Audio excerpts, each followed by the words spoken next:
നിൽക്കരുത്. ഞാൻ നിന്റെ ഇൻസ്റ്റാഗ്രാം ഹാക്ക് ചെയ്തു. മണ്ടി നിന്റെ ഇൻസ്റ്റാഗ്രാമിന്റെ പാസ്വേഡ് ഇപ്പൊ എന്റെലാന്ന്. എന്നാ അതൊന്ന് അയച്ചിട് ചേട്ടാ. അയക്കാനാ? എന്തയക്കാൻ? എന്റെ പാസ്വേഡ് ഞാൻ തന്നെ മറന്നിരിക്കുക. എടി നീ കരുതുന്ന പോലെ ഒരു ആപ്പൂപ്പയല്ല ഞാൻ നിന്റെ ബാങ്ക് അക്കൗണ്ട് വരെ ഹാക്ക് ചെയ്യൂടി. 4-5 EMI പെൻഡിങ്ങിലുണ്ട്. സൂക്ഷിച്ചൊക്കെ ഹാക്ക് ചെയ്യണേ ചേട്ടാ, അല്ലെങ്കിൽ പിന്നെ ബാങ്കുകാര് നിങ്ങളുടെ പിന്നാലെ വരും. ഞാൻ നിന്റെ ഡ്യൂപ്ലിക്കേറ്റ് പാസ്പോർട്ട് ഉണ്ടാക്കി ഞാൻ നിന്നെ ജയിലിലടയ്ക്കും. അപ്പൊ എനിക്ക് 3 നേരം കഴിക്കാൻ ഭക്ഷണവും ഉറങ്ങാൻ ഒരിടവും സംസാരിക്കാൻ ഒരു കുറ്റവാളി സുഹൃത്തിനെയും കിട്ടുന്നു. സൂപ്പർ. എന്താടി ഇത്, നീ തമാശയെന്ന് വിചാരിച്ചാ? അപരിചിതനായ ഒരാള് തമാശ കളിക്കോ ചേട്ടാ?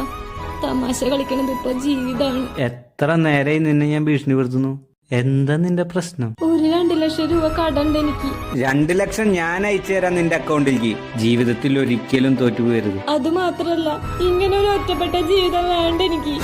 മോളൂസ, ഞാൻ പറയുന്നേക്ക്.